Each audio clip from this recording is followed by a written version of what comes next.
Bushman in Blue is a YouTube channel run by Al, a seasoned outdoorsman who documents his wild camping trips across rugged landscapes with his loyal dog, Blue, always by his side.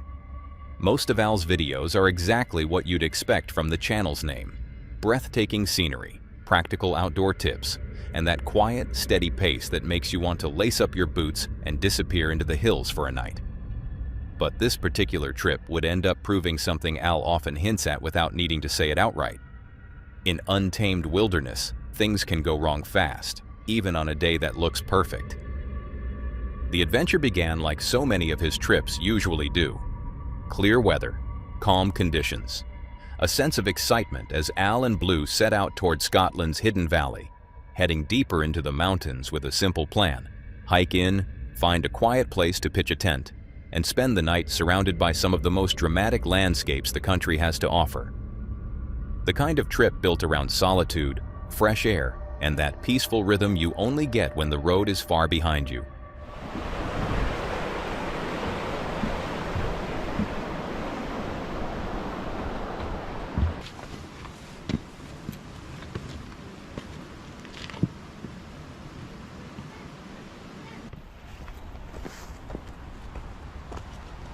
Well, it didn't last long.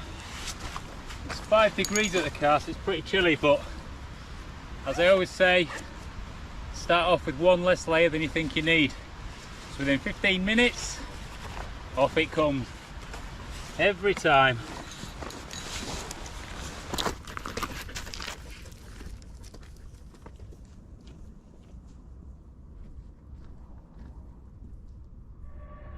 As Al moved higher into the valley, the scenery only grew more impressive. Snow clung to the upper slopes, sunlight spilled across the rocks, and the entire place felt untouched, almost prehistoric. It was the sort of environment that makes time slow down, where danger doesn't feel immediate and the mountains appear calm and inviting. Al was equipped, experienced, and confident in the conditions. Ice axes and crampons were ready, just in case. There was no reason to expect anything out of the ordinary. But the wilderness has a way of shifting without warning. From across the valley, Al suddenly noticed movement high up in one of the snow-filled gullies. At first, it was hard to process, until it became clear that a man had lost his footing and was falling. Well, I don't know if you can see, but that gully up there, someone has just fallen from the top of that gully and has stopped about 3/4 of the way down it, and they were moving fast.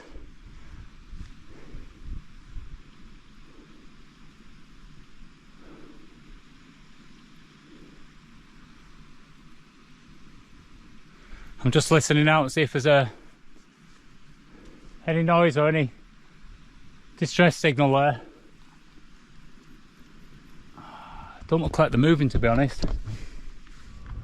What Al saw was violent and uncontrolled, a long tumble that stretched for roughly 150 meters or more. The climber rolled at speed, arms and legs flailing as he tried to regain control. The kind of fall that looks unreal until you realize it's happening in real time. For several long moments after the fall, the man didn't move. There is someone on top, which must be his mate, I guess, but hell, that was a long bloody fall. There's going to be a good couple 100 meters there.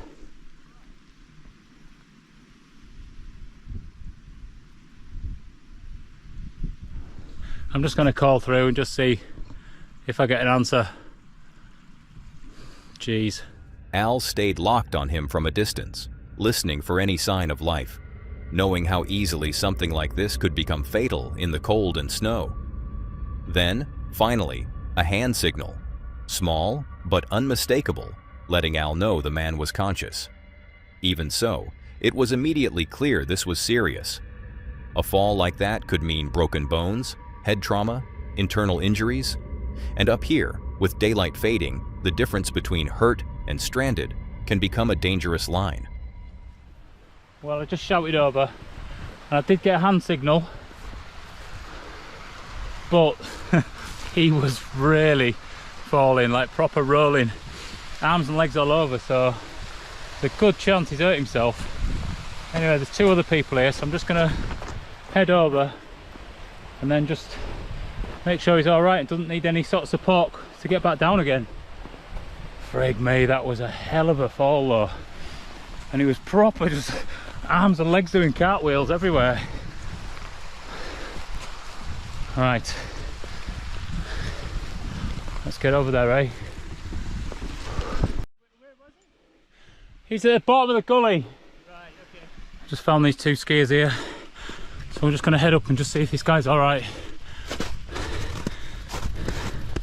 But it's going to be a tricky one underfoot. The approach wasn't easy. Snow covered the ground, footing was unstable, and the terrain demanded patience. Al carefully began the climb, moving with purpose, but staying controlled. God, I hope he's all right. I cannot leave him without checking though. No chance whatsoever. Dig in, Al, dig in. Come on.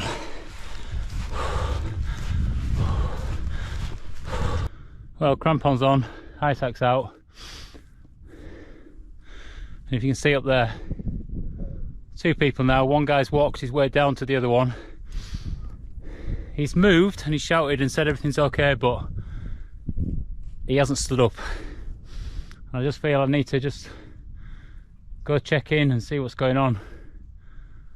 At least I've got some kit just to at least keep him warm if needed. Oh God, that was just unbelievable. Unbelievable.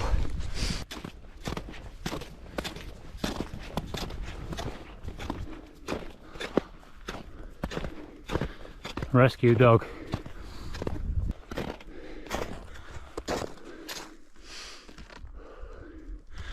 Well, I'm nearly to the guy. He's up. Looks like he might be limping slightly, but at least he hasn't broken anything. Oh dear. When he finally got close enough to assess the situation properly, the scale of the luck became clearer. The climber was bruised, shaken, limping, but unbelievably, nothing appeared to be broken.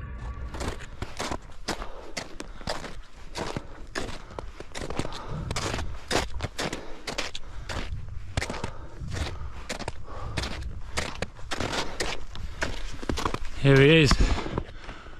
What a hellish fall, mate. Are you okay?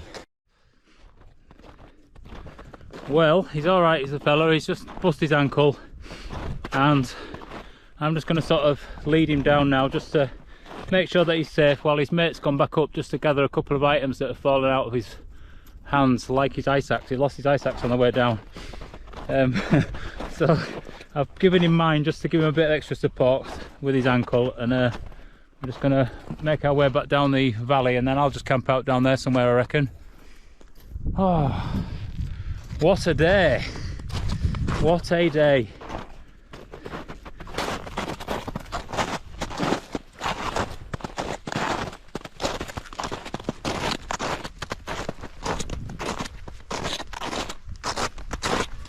Al handed over his own ice axe and offered steady support as they began the slow descent back towards safer ground. Step by step, the injured man worked his way off the slope, and eventually his companion rejoined them after retrieving dropped gear. And somehow, extremely luckily, the climber was able to walk off the mountain. Battered, bruised, ankle hurt, badly, but alive, mobile, and not trapped. Once Al knew he was out of immediate danger, the urgency faded, and the valley fell quiet again, almost unnaturally calm after what had just happened. That contrast is what makes moments like this stick. One minute you're watching a potential rescue unfold in the snow. Next, you're standing in silence, hearing nothing but wind and distant water, as if the mountain didn't just almost take someone. Well, there we go. An eventful day. So basically what's happened is 2 guys just out with the right kit. They had crampons, you know, ice axe and everything like that, but one more experienced than the other, and they were just basically trying to sort of slide down the gully just slowly. You know, do a little bit at a time, just stop and keep sort of doing that. Lost control, slid the whole length of that gully, and I mean that's like, God, there's 150, 200 meters fall there, and from a distance watching that, you know, he was sliding for a while, he was self-arresting, couldn't slow himself down. He then lost his ice axe halfway down, because he started doing tumbles, so he was doing like proper ass over tit, you know, handstanding to handsprings all the way down. Came to a standstill. He's bust his ankle, not broken it, but because he's still sort of moving, but a very lucky guy, very lucky. And it just sort of shows you, you know, up in these places, I said to him, one stage further there and you've broken your leg, and then you're in a serious predicament there, just because, you know, it's 5 o'clock now, another couple of hours, it's going to get dark, and you'll be stuck on a mountain and not being able to get off. So yeah, he feels very lucky, I know he does, and I'm just sort of glad that he's all right. And what a top guy, you know, like really top guy. You know, he's bashed his face a little bit, a bit of sort of ice burn and things like that, but yeah, it just shows you it's not a place to mess about. It really is not. Oh dear. With the light dropping and the cold beginning to set in, Al made the choice to still camp the night. Not higher up, not pushing deeper into risk, but back down on the sheltered valley floor where he'd earlier spotted a perfect flat area. Instead of forcing the climb after what he'd witnessed, he returned to his backup plan, pitched his tent in the hidden valley, and settled in. The night passed calmly. The air dropped toward freezing, but the valley stayed still. By morning, the mountains looked unchanged, calm, beautiful, and indifferent to what had nearly happened the day before. And that's the part that lingers. Not because the story ends in tragedy, it doesn't, but because it shows how quickly the wilderness can flip the script. The climber had gear, he had experience, and yet, one small loss of control sent him sliding into a situation that could have become life-threatening in minutes. Al packed up, left no trace, and moved on, but with the kind of perspective you can't fake. Because in places like this, danger doesn't always arrive loudly. Sometimes it comes quietly, hidden behind confidence and routine. And the most powerful moments aren't always the ones that happen, but the ones that almost do. Sometimes the threat is visible, unfolding right in front of you. Other times, just as in this next clip, it's hidden, waiting just beneath the surface. Quick interruption. If you're enjoying this video, why not hit that subscribe button? We're on a mission to hit 500,000 subscribers, and when we do, 3 lucky fans will win a limited edition CreepyVids hoodie or shirt. Right now, 61.4% of you watching haven't subscribed yet. It's completely free, and your support helps us make even more awesome videos.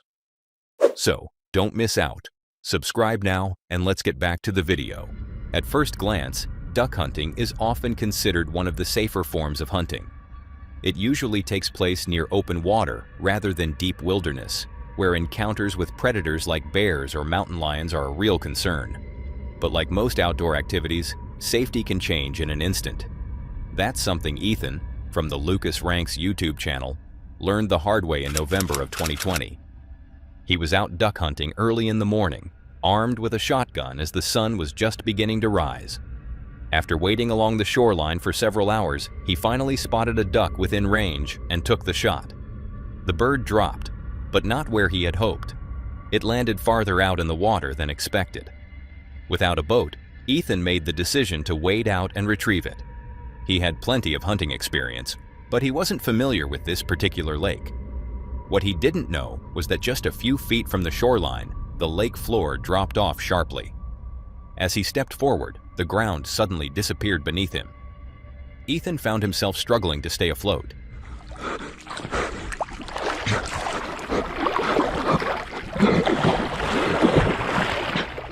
Although he knew how to swim, the situation quickly became dangerous.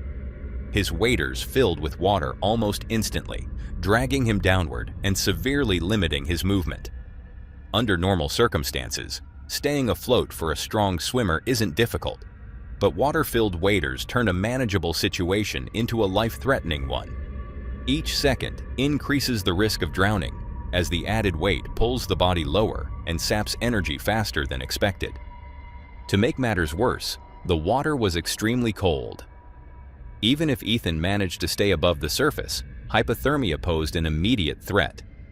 The cold began to stiffen his muscles, making coordinated movement harder with every passing moment. And perhaps most critically, he was alone. There was no one nearby to help, no one to throw a rope, and no one to call for emergency assistance. All Ethan could do was remain calm and focus every ounce of energy on reaching shore. After a brief but intense struggle, he managed to locate an underwater ledge and pull himself back toward safety. He made it out shaken, soaked, and exhausted, but alive. While his composure and determination certainly played a role, surviving this incident came down to a narrow margin of luck.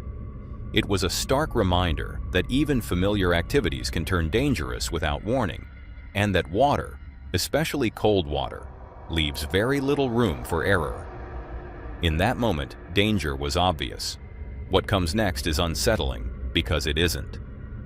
A man in Brazil was spending the night in his truck when something outside caught his attention.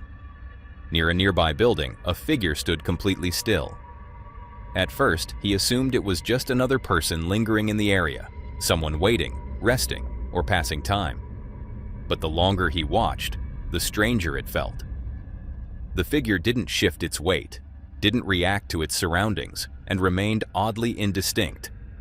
Unable to make out any defining features, he decided to start recording.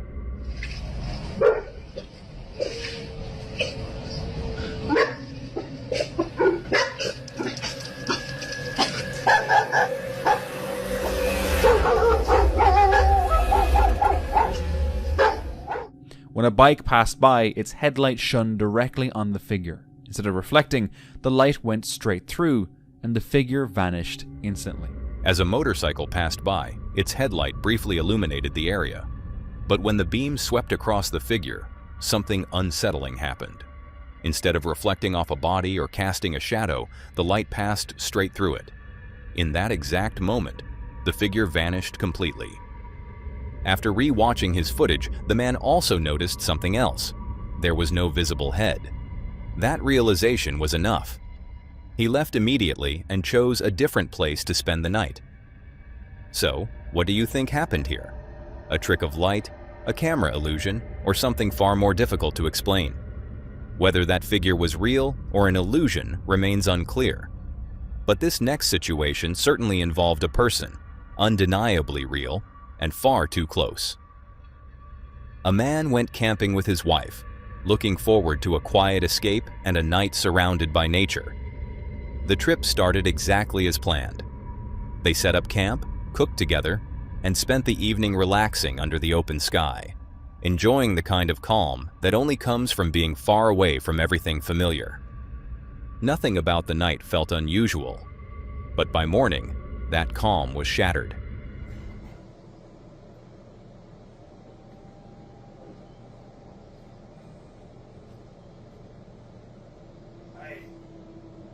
Got the wrong camper.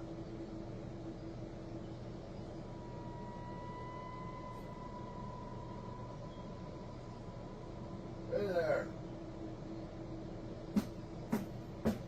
Think you're in the wrong camper.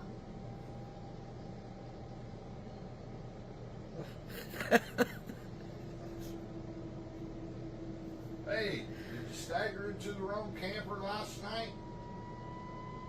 I don't know who you are.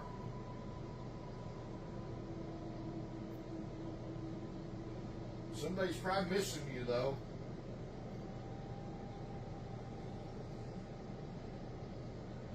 We gotta get out and get ready. You're gonna have to go home. I don't know where home is.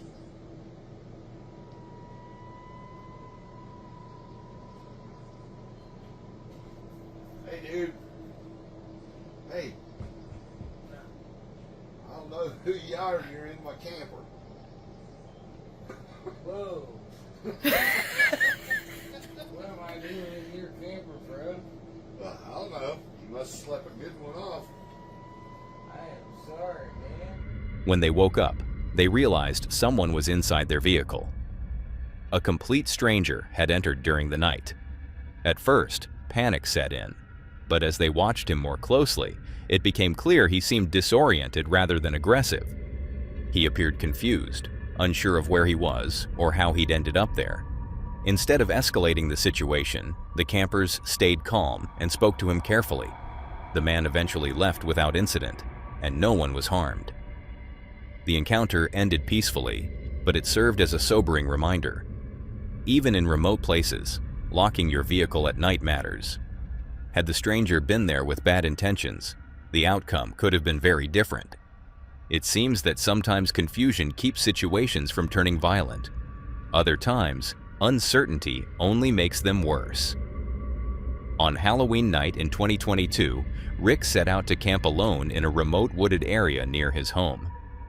It was a place locals associated with strange activity, but nothing that had ever stopped him before. The night began quietly, with Rick filming near an old abandoned church tucked away among the trees. But as he was filming his surroundings, something immediately caught his attention. Bye, church. The hell is that? Hang on. Did you see that? Or was that just me? There's my gimbal. I left my gimbal there. Swear. This me. Oh, there was someone standing there.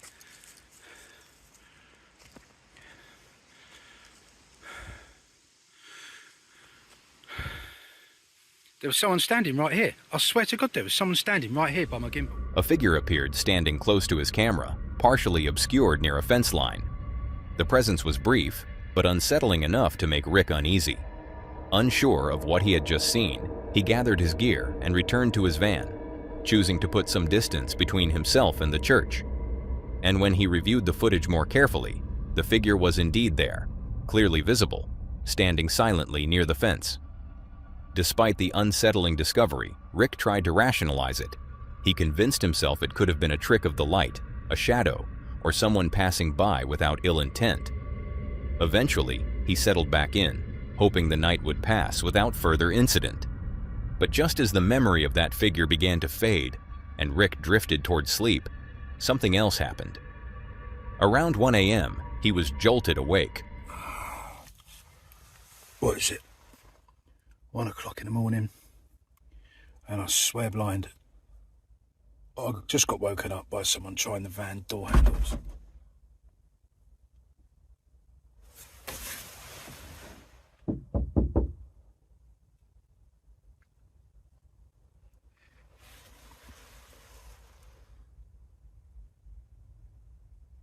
Wait, there was a knock. There was definitely a knock. Someone was trying the van door handles as well. I'm going to turn the lights out. Someone was trying the van door handles. Okay. I heard a car pull up. There's definitely a car pulled up outside. I'm going to have a look.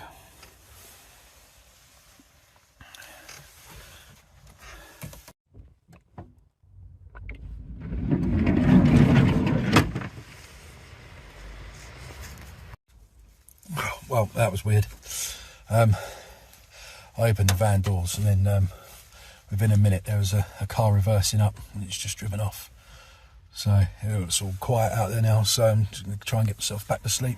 When the car finally pulled away after seemingly noticing his presence, he hoped the encounter was over. It wasn't. Wait, it's happening again. I can't believe this. Let me turn the lights on. I've heard that car come back. And it's about 3:15 now. That van's come back. Well, that car's come back. That 4x4 vehicle. I can't hear anyone. I can't hear anyone talking outside. There we go. There we go.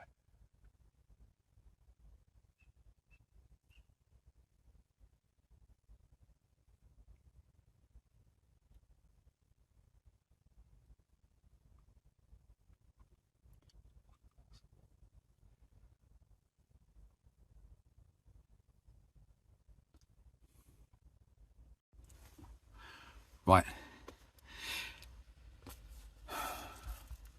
Literally haven't slept.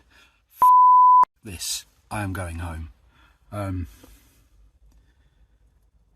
They've driven off again. I didn't even look out. I just peered through my curtains that I've got up. Through the curtains there, I can see outside, and it's driven off again. I don't know if this is anywhere I shouldn't be parked, but I'm going. I'm not staying here anymore. Whatever was happening no longer felt random. Trusting his instincts, he made the decision to leave immediately. He didn't wait to find out who was out there or what they wanted. One thing became painfully clear as he drove away. This wasn't a paranormal encounter. It wasn't a ghost or something unexplained. It was a person. Someone had been watching him in the dark. Rick still questions why that person was there and what their intentions might have been. But what matters most is that he trusted his instincts and left before the situation escalated. He came away shaken, but unharmed, from a night that could have ended very differently. That encounter followed him through the night.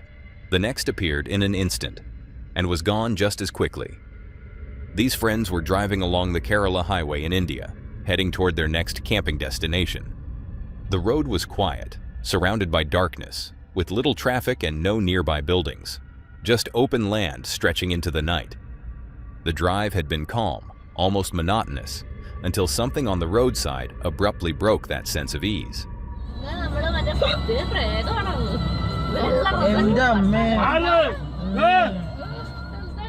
Standing just off the road was a lone figure dressed in a white gown, holding a small light. It faced the fields, completely motionless. It didn't turn. It didn't react. Even as the car passed only a few feet away, the figure remained frozen in place. Was it too shocked to react? Or was it fixated on something else? Either way, the isolation of the location and the late hour only intensified the unease, leaving them to wonder whether what they saw was harmless, or something they were better off not confronting. In that clip, the silence was broken by sight. In the next, it's broken by sound. Which takes us to a video shared by the YouTube channel Under the Weather, where James usually documents quiet, reflective solo camping trips through remote landscapes. His content is normally centered on scenery, solitude, and the simple routines of life outdoors. But this trip unfolded very differently.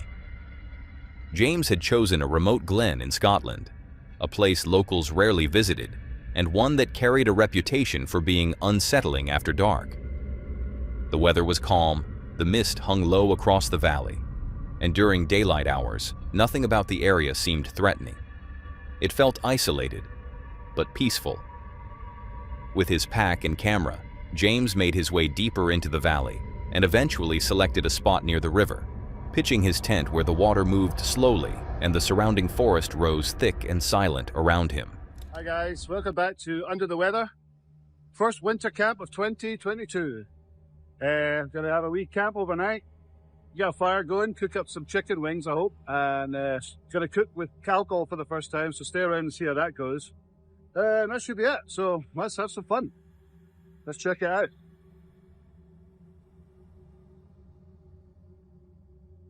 I think that marks the spot.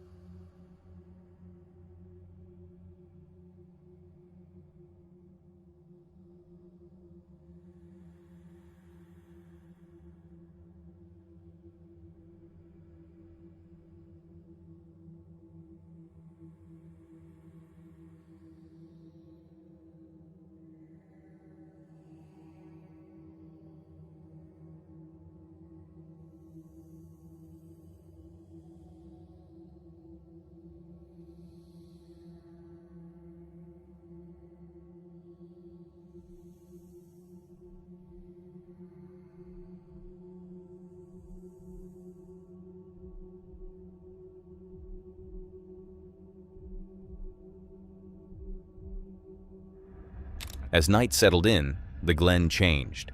The wind died completely, and the usual background noise of wildlife seemed to fade. Not long after lying down, faint sounds began to carry through the darkness, unusual vocalizations drifting from the tree line. At first, they were distant and irregular, almost easy to dismiss. But as minutes passed, the sounds grew clearer. Low grunts, short bursts of laughter-like noise. Each one echoed unnaturally across the valley, picked up clearly by James's microphone. The forest no longer felt passive. The air itself seemed tense, as though sound was carrying farther than it should.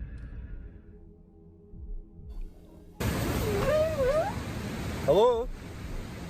Hello?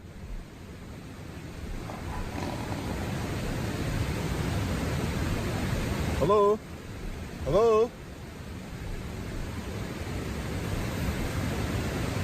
Hello? Now, the thing is, I'm kind of on an island here, so there's river on that side, river on that side. It's very hard to get down here if it's a human, that is.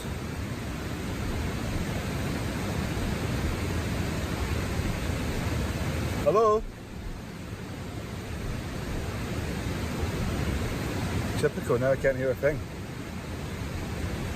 Right, I'll turn my light off.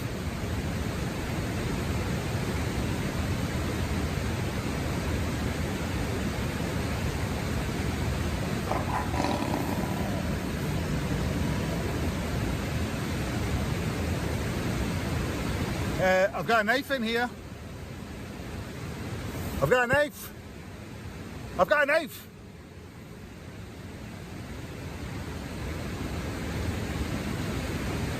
Right. Then came a deeper noise, a low, guttural growl that cut through the quiet. It sounded close. Too close. James stopped moving, listening intently as the sound repeated, vibrating through the valley. Whatever was making it didn't resemble any animal he could easily identify.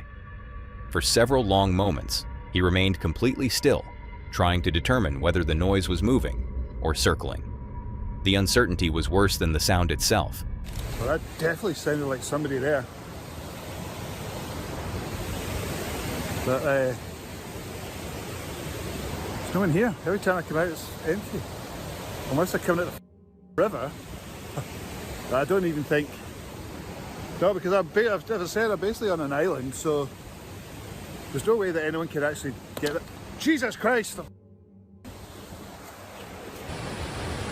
Hello? Hello? Hello? Jesus Christ!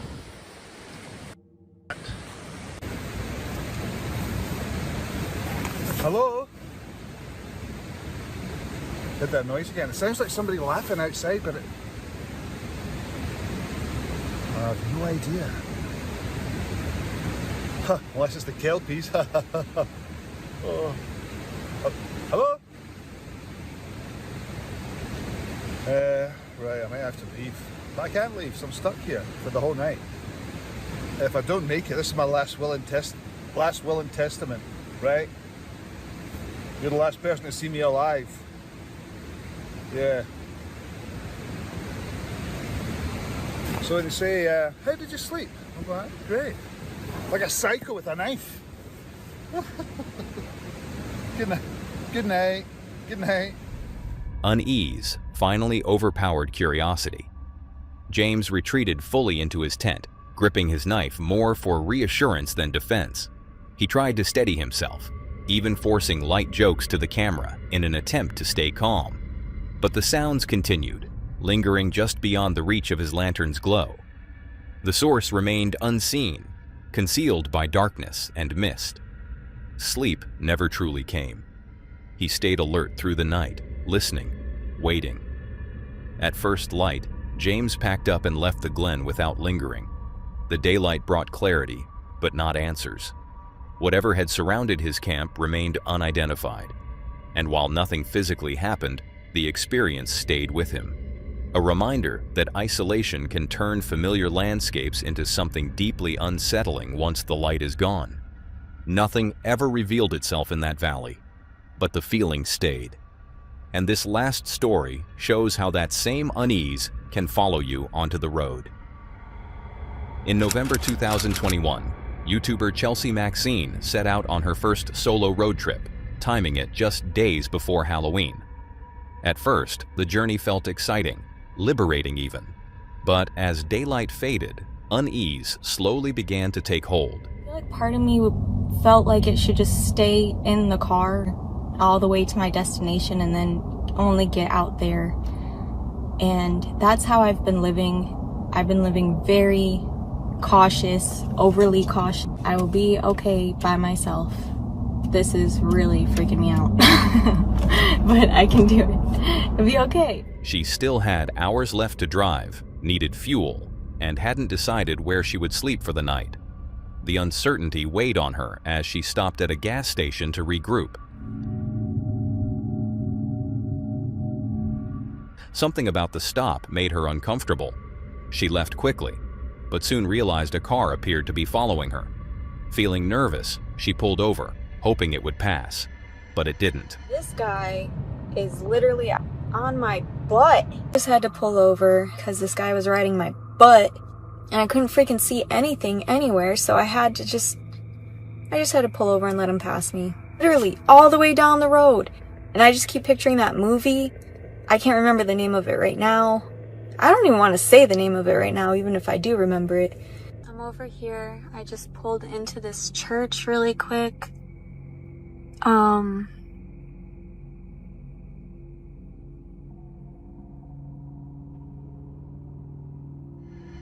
Later, while reviewing her footage, Chelsea noticed something she hadn't seen at the moment, a flickering light in the window of a nearby church. And not long after, she heard this. What was that? No noise in my car. When she started driving again, another unsettling detail appeared. You guys, he's right there again. The same freaking truck. At least he's kind of backing off now. I don't know. He's still really close, but he was just on my butt. And I just really don't like it. And I don't like that he was pulled over. It'll all be fine. I'm just not gonna pull over or stop anywhere. I really have to pee though. But I'm not about to stop at a gas station because this whole situation is just sketch to me right now. Like I said though, it's probably just me freaking out because it's my first trip alone. At the end, nothing ultimately happened that night, and Chelsea made it out safely. But the experience stayed with her. Sometimes it's not what happens that leaves the deepest mark. It's the feeling that something almost did. Now that was all for today, folks. If you enjoyed these horrifying clips, click to see more on the video on screen.